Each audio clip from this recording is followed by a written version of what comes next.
Well. Steelers are always in chaos. The Steelers are zero fun. The latest ignition thereof came from Joey Porter Sr. He was on Cam Hayward's podcast, because of course he was, and he called Ben Roethlisberger a bad teammate and a bad person. He blamed Ben for breaking the brotherhood, or for talking about Steeler business. He basically accused Ben of rape, dating back to, it was Tahoe and Milledgeville. It's just crazy. So, I'll roll the clip of what happened. They broke the brotherhood. They broke the brotherhood. Well, he broke the brotherhood. Then Seven definitely broke the brotherhood because, that's the one I don't understand the as shit much. that Seven that we don't talk about. I know. is crazy. Like out of anybody should talk, he should never grab a microphone and really talk Steeler business. Yeah. Because if we talking Steeler business, his ass is foul of all foul. Like the shit that he's did is foul of all foul. He's not a good teammate. Won a Super Bowl with him, but the person, he's just not a good teammate. Like he knows that. Anybody in the Steeler building knows that, but we protected him because I've only won one Super Bowl, and that was my quarterback. So do I love my quarterback? Yeah, but is he a good person? No. That's Joey Porter Sr. on Cam's podcast. Diana Rossini, the football journalist, is just sitting there, mouth dropless agape after what she heard. What Porter said, that's just obviously insanely stiff. He's saying the Steelers covered up Ben's off the field indiscretions, and Porter just buries Ben as a person. Like, what? Because Ben criticizes these Steelers and some of their decisions? You go scorched to earth on Ben personally because of that. F Joey Porter. Peasy, your kid's a Steeler. He's a very good player. You don't have to have your tongue up of Art's backside every day. Porter is way out of line here. He's creating way more disruption than he's accusing Ben of doing. It's pretty obvious he never liked Ben. And this is just his chance to go off. And Porter was literally, the other day, he was pretty much begging the Steelers for a job. So that could be part of it too. Now, why didn't Joey Porter criticize James Harrison, who has also ripped the Steelers on his podcast and more or less finagled his way out of Pittsburgh to go to New England 9 years ago or so? Sounds like it might be a black thing. But in all seriousness, which that was serious, but this is real bad for Ben because it just gets all that crap out there again. I see Milledgeville and Tahoe mentioned in every story about what Joey Porter Sr. said. And I really wonder if Ben's going to fire back on his podcast because, don't get me wrong, Ben is really petty, but I just hope he sees the wisdom of just letting this one go and trying to limit the news cycle. And then you got Cam Hayward, my least favorite Steeler. It's his podcast, and he's sitting there like a big dummy letting Porter say crap. He just knows isn't good. No good comes from it, and yet Cam puts it out there, which also tells us how he feels about Ben. None of this is directly traceable to the current Steelers, but it's about the Steelers, and the Steelers are no fun. It's always something stupid like this. Porter talks about breaking the brotherhood, but Porter murdered the friggin' brotherhood. First of all, it's so hypocritical by Joey Porter Sr. Everything he's accusing Ben Roethlisberger of, he's doing it in the soundbite on that podcast with Cam Hayward. He's causing more disruption than Ben ever did. He's ignoring Harrison causing disruption. And Porter got in all kinds of trouble back then. He got shot. I didn't forget that. And it just went to a very, very personal level with Porter over something that it was just strictly business with Ben. He never gets that personal. It's always football, as the name of the podcast is literally Football and with Ben Roethlisberger. And yeah, it's at a negative slant most of the time because the Steelers have had a whole lot of negative football happening. And you know what? I try hard to like Peasy, but it's tough because he's just such a douchebag.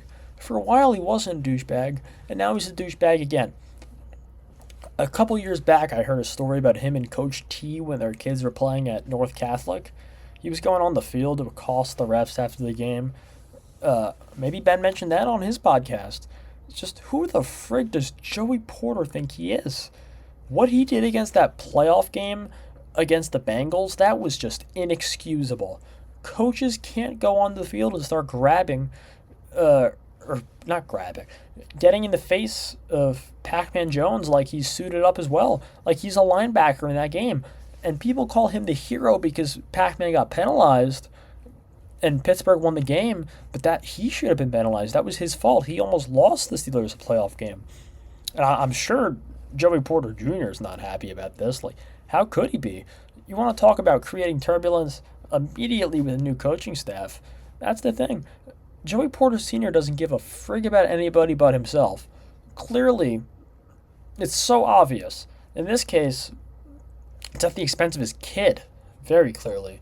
And the Cam Hayward part of it is just so disturbing. He sits there like a big fat dummy and lets something happen that he could have ended. He could have stopped this. It reflects how he feels about Ben too. And the fact that he put it out in podcast form where you have time to sit back, edit, really think about it or let it stew, and just you can think to yourself, do I really want to put this out there in the world? And he said, yeah, play it. Put it out there. But the most important part here, this is just real bad for Ben. Every story I've read today, media all over the country mentions Tahoe and Milledgeville. It started the news cycle again on something Ben, I'm sure, hoped is long since passed. And I just really hope that Ben doesn't fire back with like a one-liner or a quick little side note that he wants to say on his podcast. The strategy is just to pretend like you never heard about it. Be aloof to it. Because then it'll just kick that up again if Ben fires back. And also, Porter said the Steelers covered up. I wonder how Art II feels about that. Probably not good, but I really am curious about what the motivation was for Joey Porter here. Because it wasn't because of Ben taking shots on the podcast. He doesn't do that. He just doesn't do that. Joey Porter's an attention whore. He hadn't been paid enough he hadn't been paid enough attention to for a while. So he just got on there and took advantage of a chance to have everybody talking about him. Did Art maybe not give him a phone call after he said he'd love to have a job on the staff? Or maybe he was talking to Art, and Art said, Joey, we're not going to do that. The staff's filled up, and he doesn't have a job for him. Like, why? And just in general, why would you hire him? He's been out of coaching for years. I'm just trying to figure out why Joey Porter decided to do this. And he did a great disservice to his kid here. Absolutely, he did. He's the father of a current member of the Steelers and just caused a great controversy that's going to affect the team. And the Steelers did anything but cover up with Ben. In fact, Dan Rooney insisted that the NFL suspend Ben. He wanted Ben punished because, really, Ben didn't even get charged. He should have gotten no punishment at all, but Dan Rooney insisted. So, in terms of covering up, it was definitely the opposite. It's just revisionist history on behalf of Peasy. And the Tahoe stuff being in the news cycle, it's just terrible timing from the aspect of Ben Roethlisberger now being on the Hall of Fame ballot. I just really hope he gets in first ballot next year. I saw the odds come out. I think he's plus 140, so he's right on the borderline. And Porter might have just nuked that first ballot for Ben because of how fresh all this stuff is in everyone's mind. It's just a terrible disservice by Porter to the quarterback who, as he said, won him his Super Bowl, and to the franchise that he reveres, but he's now cast once again in turmoil. I just really hope Ben doesn't fire back. I hope he's smart enough to minimize his response, but honestly, I don't know. And why didn't Porter take a shot at Harrison? Who's been more critical of the Steelers than Ben?